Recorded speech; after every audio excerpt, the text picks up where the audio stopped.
Hello friends, welcome to LK academy. मैं आकाश मेहता। आज हम डिस्कस करेंगे एक इम्पोर्टेंट टॉपिक। यस फ्रेंड्स, आप सभी ने सुना होगा कि अभी रिसेंटली म्यांमार और थाईलैंड के अंदर एक बहुत बड़ा अर्थक्वेक आया है। बहुत बड़ा अर्थक्वेक है फ्रेंड्स। और वैसे तो ये न्यूज़पेपर का हेडलाइन है जहाँ पे लिखा है कि 700 लोग मर चुके हैं अभी तक और 1500 लोग इंजर्ड हुए हैं बिकॉज ऑफ दिस अर्थक्वेक। लेकिन ये नंबर बढ़ता ही जा रहा है फ्रेंड्स, बराबर ना। हजारों की संख्या में लोग मर गए हैं और इंजर्ड हुए हैं because of this disaster earthquake. तो ये जो अर्थक्वेक है वो एग्जैक्टली कहाँ पे आया है फ्रेंड्स? तो आप ये मैप देख सकते हो फ्रेंड्स। अभी ये इसमें हमारा ये इंडिया है। इंडिया के जस्ट बगल में म्यांमार है। तो म्यांमार में इस अर्थक्वेक का एपी सेंटर है फ्रेंड्स। अभी एपी सेंटर क्या होता है वो हम डिस्कस करेंगे। लेकिन म्यांमार के अंदर इस अर्थक्वेक का एपी सेंटर है।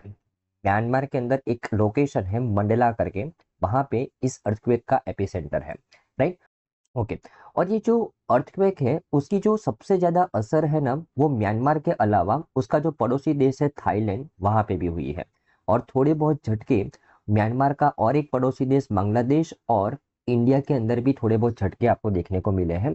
तो इंडिया के वेस्ट बंगाल और इम्फाल के अंदर अर्थक्वेक के थोड़े से झटके देखने को मिले हैं। राइट ना। ओके। तो आप बोलोगे सर, अर्थक्वेक आया म्यांमार में, मतलब उसका एपिसेंटर म्यांमार में है और उसकी जो इफेक्ट हुई है उसके आसपास वाले रीजन में भी हुई है। यस, हाँ ऐसा होता है। अभी वो क्यों होता है वो भी हम डिस्कस करेंगे। राइट ना। ओके। ओके। तो जैसे मैंने आपको बताया कि ये जो अर्थक्वेक का जो एपिसेंटर है वो म्यांमार में है, बराबर। ओके। और उसकी जो इफेक्ट है टोटल मिला के कितने देश में हुई है? 5 देशों में हुई है फ्रेंड्स, बराबर ना। ओके। ओके। तो सबसे ज्यादा इफेक्ट हुई है थाईलैंड के अंदर, और उसके बाद चीन में भी थोड़े बहुत झटके मिले हैं, बांग्लादेश और भारत के अंदर भी थोड़े बहुत झटके आए हैं इस अर्थक्वेक के, बराबर ना। ओके। ओके। ओके।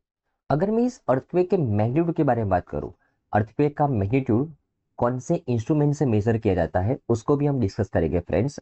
ये अर्थक्वेक टोटल 7.7 मैग्नीट्यूड वाला था फ्रेंड्स, बराबर ना। जहाँ पे उसका एपिसेंटर था उसमें अगर हम उसका मैग्नीट्यूड मेजर करें इस अर्थक्वेक का तो 7.7 मैग्नीट्यूड वाला अर्थक्वेक था। बहुत ही बड़ा अर्थक्वेक था, बहुत ही डिजास्टर अर्थक्वेक था। और उसने म्यांमार और थाईलैंड के अंदर बहुत ही ज्यादा मात्रा में तबाही मचाई है फ्रेंड्स, बराबर ना। ओके। और बहुत बड़ी बड़ी बिल्डिंग्स, ब्रिज और डैम टूट चुके हैं, बहुत ही ज्यादा मात्रा में लोग मर चुके हैं और इंजर्ड हो चुके हैं, बराबर ना।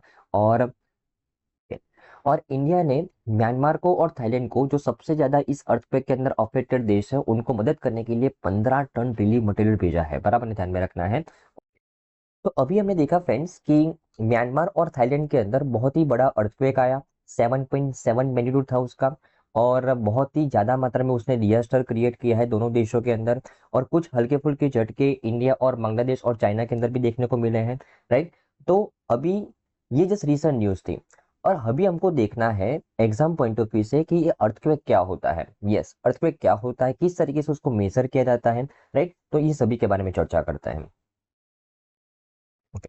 अभी अर्थक्वेक को समझने से पहले सबसे पहले हमको अर्थ का स्ट्रक्चर समझना पड़ेगा फ्रेंड्स। तो अगर मैं हमारी अर्थ के स्ट्रक्चर के बारे में बात करूँ ना, तो अर्थ टोटल मिला के 3 पार्ट्स में डिवाइड हुआ है। कि भाई सबसे ऊपर होता है क्रस्ट, उसके नीचे होता है मेंटल और उसके नीचे होता है कोर होता है। कोर में भी आउटर कोर और इनर कोर होता है। अगर मैं बेसिकली बात करूँ तो अर्थ 3 पार्ट में डिवाइड हुआ है, क्रस्ट, मेंटल और कोर। राइट। तो जो जहां पे हम रहते हैं, जिसके ऊपर हम रहते हैं, वो वाला पार्ट कौन सा है? क्रस्ट है फ्रेंड्स, बराबर ना। उसके नीचे है मेंटल और उसके नीचे है कोर है। राइट। ओके। अभी ये जो क्रस्ट है ना फ्रेंड्स, क्रस्ट ये बहुत सारी टेक्टोनिक प्लेट से बना हुआ है। हमारा जो अर्थ का जो क्रस्ट है ना वो बहुत सारे टेक्टोनिक प्लेट से बना हुआ है।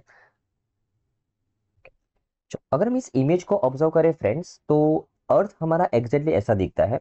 और इसमें आप देख सकते हो कि बहुत सारी प्लेट्स दिख रही है आपको। फॉर एग्जांपल ये अफ्रीकन प्लेट है, ये अरेबियन प्लेट है, ये इंडियन प्लेट है, ये यूरेशियन प्लेट है, ये नॉर्थ अमेरिकन प्लेट है। तो बहुत सारी प्लेट हमारे अर्थ के क्रस्ट के अंदर बनी हुई है, बराबर ना। ओके। और इसको बोलते हैं टेक्टोनिक प्लेट्स। इसको क्या बोलते हैं हम? टेक्टोनिक प्लेट्स, जो अर्थ के क्रस्ट के अंदर है, बराबर ना। ओके।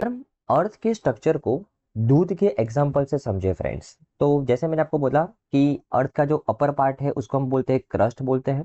राइट। क्रस्ट बहुत सारे टेक्टोनिक प्लेट से बना हुआ है। ओके, उसके अलावा क्रस्ट के नीचे क्या है फ्रेंड्स, मेंटल है। अब ये मेंटल के अंदर बहुत सारी गतिविधियां होती है, बहुत सारी गतिविधियां होती हैं, और उसकी वजह से वहां पे मैग्मा क्रिएट होता है, और वो मैग्मा के उबलने की वजह से, मैग्मा की लावा की वजह से है ना, कभी कभार अर्थ के क्रस्ट के अंदर जो प्लेट्स है ना, उसके अंदर मूवमेंट देखने को मिलती है, राइट। हमने बात की कि ये जो क्रस्ट है वो बहुत सारी टेक्टोनिक प्लेट से बना हुआ है, और क्रस्ट के एग्जैक्टली नीचे मेंटल है। मेंटल के अंदर बहुत सारी अलग अलग गतिविधियां होती रहती हैं, और उस गतिविधि के अंदर मतलब बहुत सारी ज्वाला वगैरह निकलते हैं, और वो ज्वाला की वजह से, वो मैग्मा की वजह से यहाँ पे जो अर्थ के क्रस्ट के अंदर जो प्लेट्स है ना, उसके अंदर मूवमेंट्स देखने को मिलती है। कभी कभार वो प्लेट्स एक दूसरे से टकराती है, जिसको बोलते हैं सबडक्शन। कभी कभार वो प्लेट्स एक दूसरे से दूर जाती है, जिसको बोलते हैं स्प्रेडिंग। और कभी कभार प्लेट्स के बीच में लेटरल स्लाइडिंग होता है।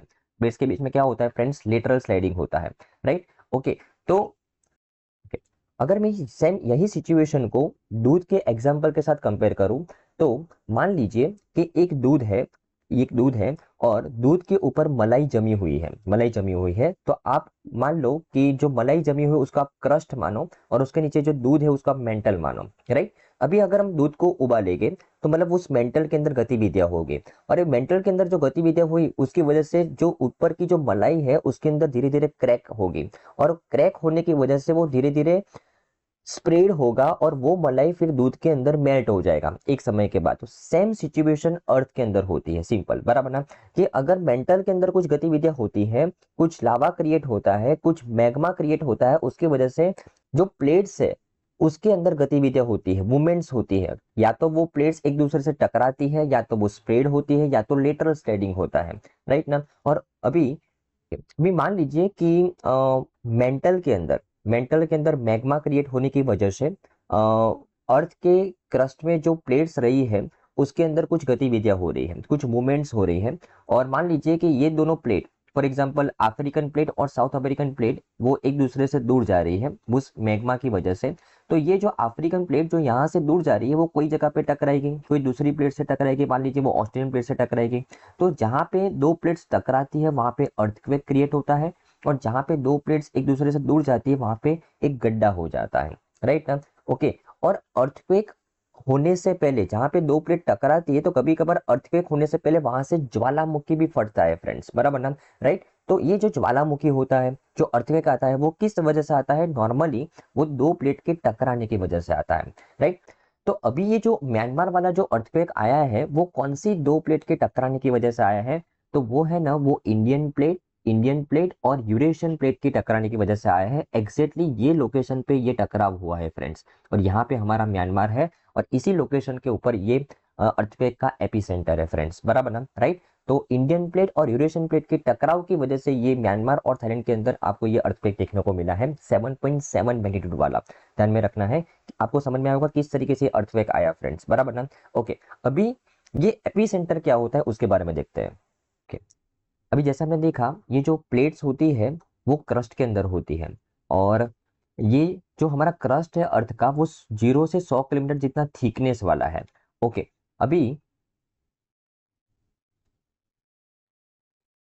ओके, अभी मान लीजिए कि अर्थ के क्रस्ट के अंदर जो 0 से 100 किलोमीटर की थिकनेस वाला है, और अर्थ के क्रस्ट के अंदर ये लोकेशन के ऊपर टकराव हुआ है फ्रेंड्स, बराबर ना।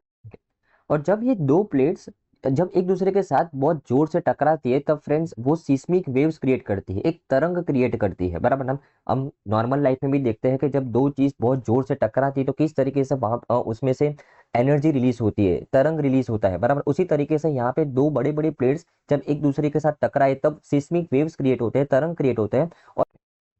और ये जो सिस्मिक वेव्स है वो जब ट्रैवल करते करते जब पहली बार अर्थ के सरफेस के ऊपर आते हैं, अर्थ के सरफेस पे ऊपर आते हैं, और वो पॉइंट, सिस्मिक वेव्स का वो पॉइंट कि जो हाइपोसेंटर से एग्जैक्टली परपेंडिकुलर है, और अर्थ के सरफेस के ऊपर वो पहली बार टकराया है, बराबर ना, उसी पॉइंट को बोलते हैं एपिसेंटर। और उसी पॉइंट के ऊपर नॉर्मली हमको अर्थ सरफेस के ऊपर ये प्लेट्स की स्लाइड्स देखने को मिलती है, बराबर ना। ओके, बाकी अर्थक्वेक तो बहुत पहले शुरू हो चुका है ये क्रस्ट के अंदर, लेकिन जब उसके सिस्मिक वेव्स हमारे अर्थ के सरफेस के ऊपर आते तब हमको उसकी इफेक्ट देखने को मिलती है, बराबर ना। और अर्थ के सरफेस के ऊपर जो पहला पॉइंट कि जहाँ पे वो सिस्मिक वेव्स आता है, मतलब उस पॉइंट को बोलते हैं एपिसेंटर। तो ये अर्थक्वेक का जो एपिसेंटर था ना फ्रेंड्स, वो कहाँ पे था फ्रेंड्स, म्यांमार के अंदर था, ध्यान में रखना है। और अब ये जो अर्थक्वेक का जो मैग्नीट्यूड था फ्रेंड्स, वो कितना था, 7.7 था, 7.7। मैग्नीट्यूड हमने कैसे मेजर किया, तो एक्चुअल में जो अर्थक्वेक की जो सीस्मिक वेव्स है, अर्थक्वेक होने की वजह से ये जो सीस्मिक वेव्स क्रिएट होते हैं, उसकी जो उसका जो मेजर करते हैं वो सीस्मोमीटर से करते हैं, और उसका जो मैग्नीट्यूड मेजर करते हैं वो हम रिचर स्केल से करते हैं। नॉर्मली उसका जो रेंज होता है वो 0 से 10 का होता है, और अभी 7.7 मैग्नीट्यूड वाला ये अर्थक्वेक था, बहुत ही डिजास्टर था, बहुत ही ज्यादा मात्रा में उसने जानहानि क्रिएट करी है, ध्यान में रखना है फ्रेंड्स, बराबर ना। ओके।